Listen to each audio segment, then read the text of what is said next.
자, 북한의 미사일 발사 이후에 정치권에서는 문재인 정부의 안보 정책을 향한 다양한 목소리가 나오고 있습니다. 먼저 들어보시겠습니다.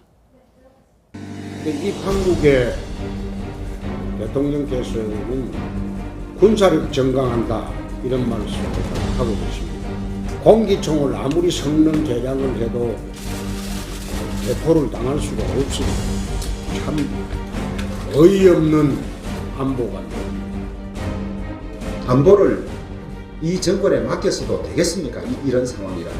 안보 무능이라는 말도 사치스럽습니다. 안보 포기입니다. 포기. 지지자들이 그렇게 두렵습니까? 단호한 압박으로 북한의 변화를 견인하고 평화를 이끌어내야만 합니다. 전술핵 도입은 우리와 국제사회가 그동안 노력해온 북핵의 평화적 외교적 해법 원칙을 한순간에 무너뜨리는 것입니다. 네, 다음은 정치권 소식. 세양호 두문정치전략연구소 소장 최진영 변호사. 자, 두 분 나오셨습니다. 네, 안녕하세요. 네, 북한의 미사일 추가 도발에 대해서 정치권은 한 목소리로 강력 규탄을 하고 있습니다. 그런데 여당과 야당의 뉘앙스가 좀 다릅니다. 여당은 정부의 안정적인 대응을 주문한 반면에 야당은 안보를 포기한 정부라면서 대북 정책을 바꾸라고 촉구하고 있습니다.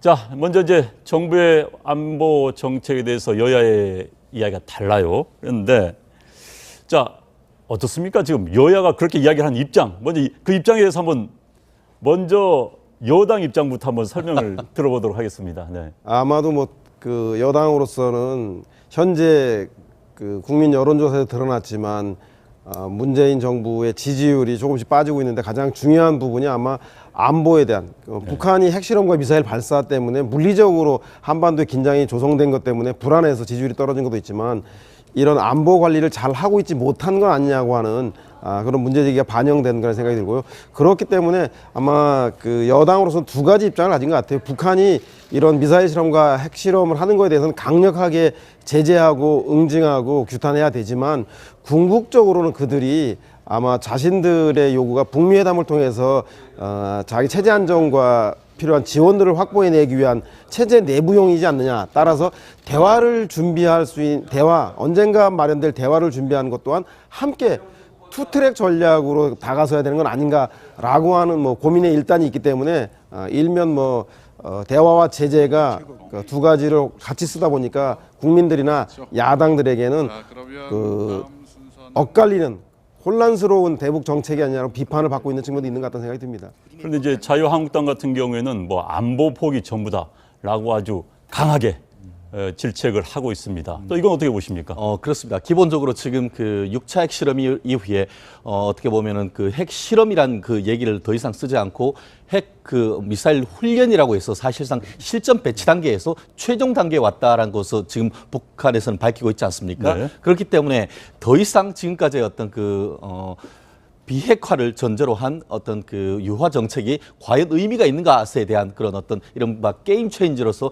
게임판이 완전히 바뀐 것이 아니냐, 그와 같은 상황 인식에 대한 어떤 근본적인 차이가 있는 것 같습니다. 그렇다는 점에서 지금 그 보수당이라고 할 수 있는 자유한국당을 비롯해서 극중주의라고 해서 표방하던 국민의당 같은 경우에도 최근 같은 경우에는 안철수 대표가 모든 어떤 그 옵션은 테이블 위에 올려 있다라고 해서 보수를 넘어서 중도 진영까지도 전술핵 배치와 같은 것에 대해서 강한 어떤 그 의지를 보이고 있는 그런 상황이 아니겠습니까?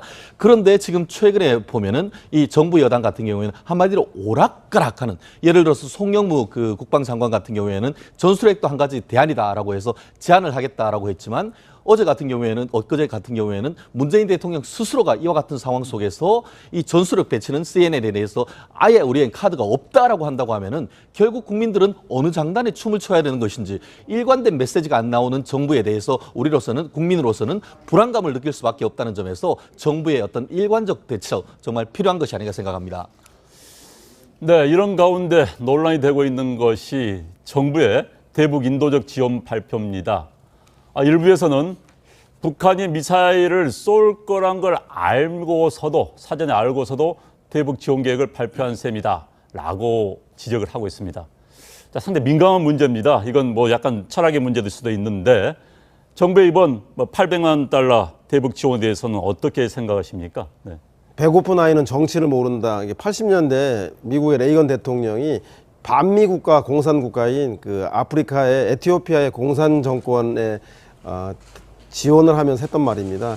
그래서 정부도 마찬가지로 대북 인도 지원은 정치 상황과 관계없이 일관되게 추진한다라는 원칙을 가지고 있는 것 같습니다. 실례로 박근혜 정부도 2016년에 4차 핵실험이 있기 전까지는 대북 인도 지원을 했고요.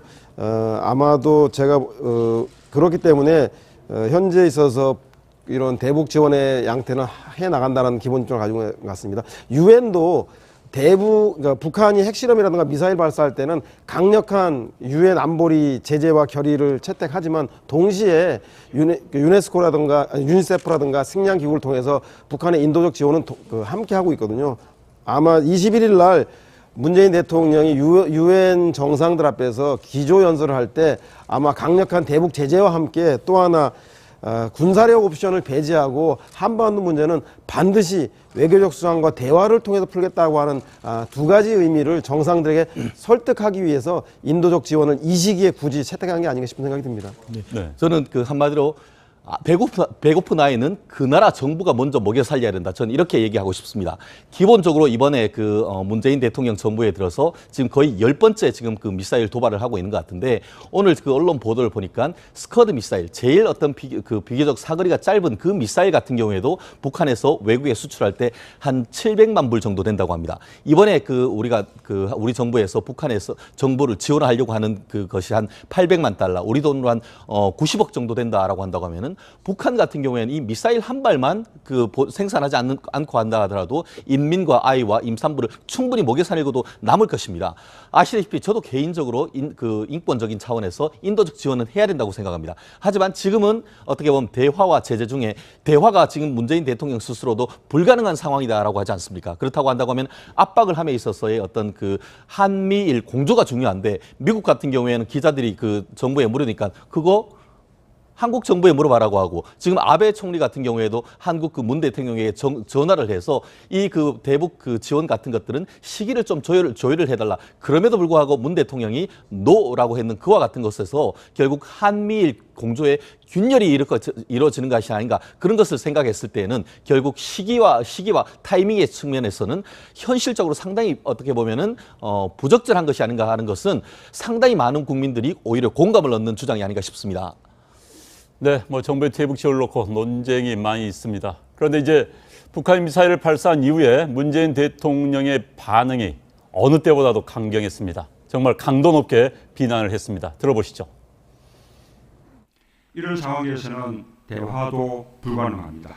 북한이 진정한 대화의 길로 놓을 수밖에 없도록 국제사회의 제재와 압박이 한층 더 옥죄어질 것입니다.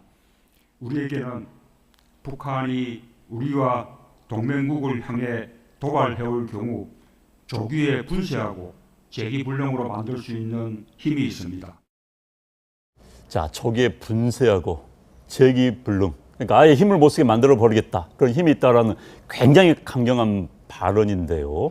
어떤 의도가 있다고 보십니까? 그렇죠. 그래서 진보 정당이라든가 진보 세력 일부에서는 대통령의 언어로서는 적합하지 않는 너무 비외교적인 언어가 너무 단호하고 단정적이고 규정적인 거 아닌가라고 해서 오히려 저런 용어들은 국방부 장관들이 좀 하고 통일부하고 외교부에서는 좀 유화적인 얘기를 하고 대통령은 그것을 아우를 수 있는 그런 포지셔닝이 필요한 게 아니냐는 얘기를 하는데 대통령이 이렇게 강하게 나오는 건 그만큼 북한의 핵실험 이후에 한반도의 그 안보 위기가 가중되었다는 걸 얘기하면서 핵과 미사일 프로그램에 대해서는 국제사회와 더불어서 한국 정부도 결단코 용서할 수 없다라고 하는 강한 의지를 보이는 반면에 향후에 대화와 협력을 통한 그 옵션을 선택할 경우에는 언제든지 그것에 함께 해 나가겠다라고 하는 그 궁극적 해결 방안들을 강조하기 위해서 오히려 핵과 미사일 개발을 포기하라고 하는 그것에는 응징밖에 없다는 것을 오히려 역설적으로 더 강조하는 뭐 그런 배경은 있는 것 아닌가 싶은 생각이 듭니다.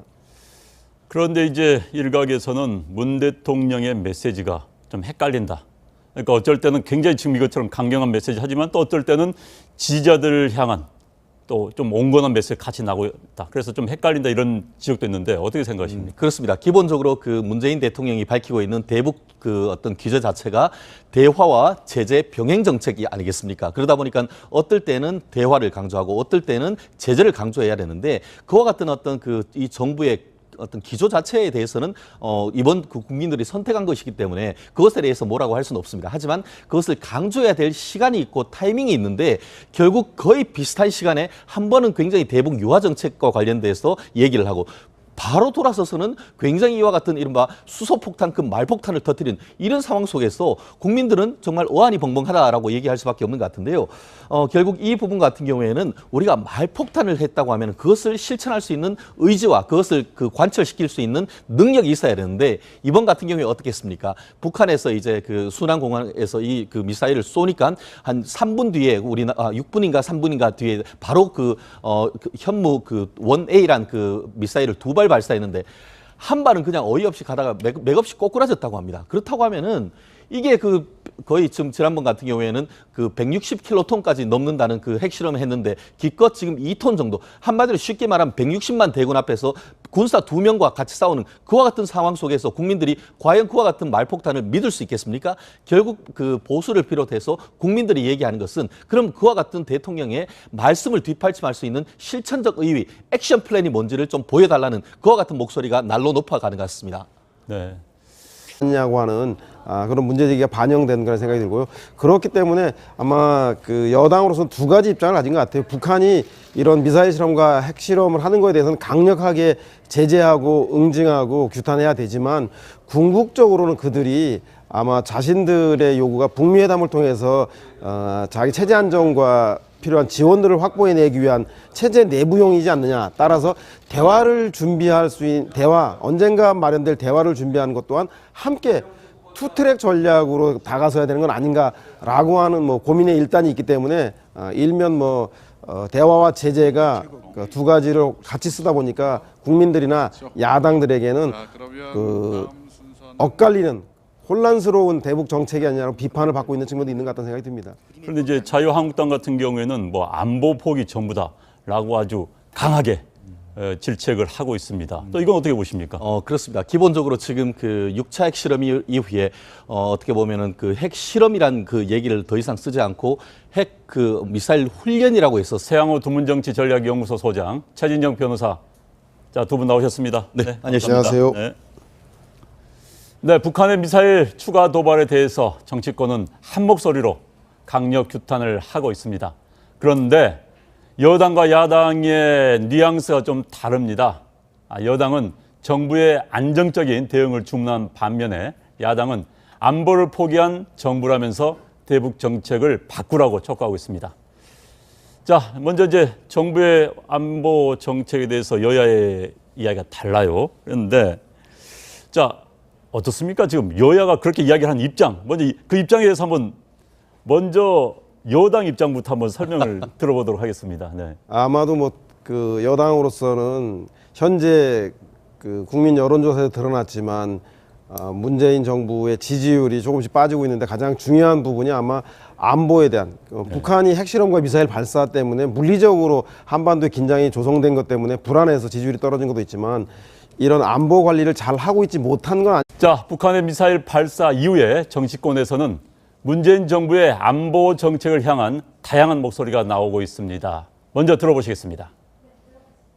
이 한국의 대통령께서는 군사력 증강한다 이런 말씀을 하고 계십니다. 공기총을 아무리 성능 개량을 해도 대포를 당할 수가 없습니다. 참 어이없는 안보가 안보를 이 정권에 맡겼어도 되겠습니까? 이런 상황이라면 안보 무능이라는 말도 사치스럽습니다. 안보 포기입니다. 포기. 지지자들이 그렇게 두렵습니까?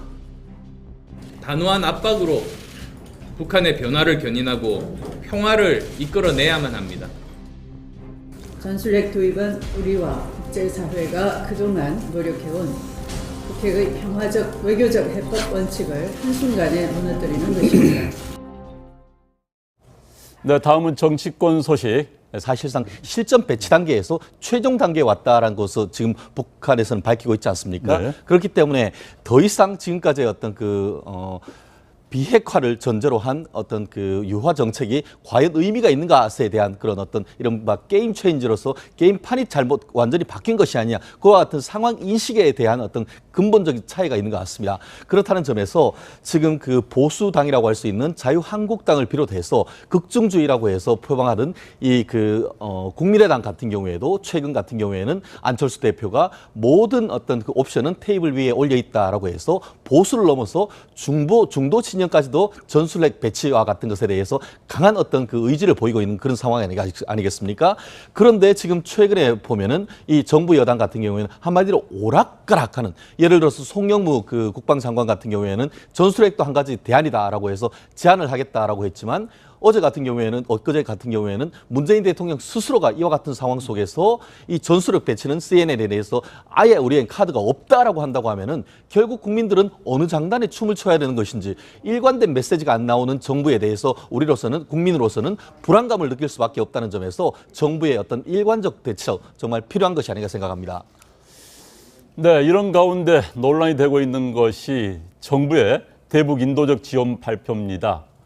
일부에서는 북한이 미사일을 쏠 거란 걸 사전에 알고서도 대북 지원 계획을 발표한 셈이다 라고 지적을 하고 있습니다.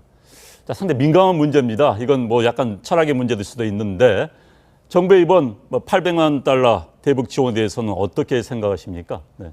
배고픈 아이는 정치를 모른다. 이게 80년대 미국의 레이건 대통령이 반미 국가, 공산 국가인 그 아프리카의 에티오피아의 공산 정권에 지원을 하면서 했던 말입니다. 그래서 정부도 마찬가지로 대북 인도 지원은 정치 상황과 관계없이 일관되게 추진한다라는 원칙을 가지고 있는 것 같습니다. 실례로 박근혜 정부도 2016년에 4차 핵실험이 있기 전까지는 대북 인도 지원을 했고요. 아마도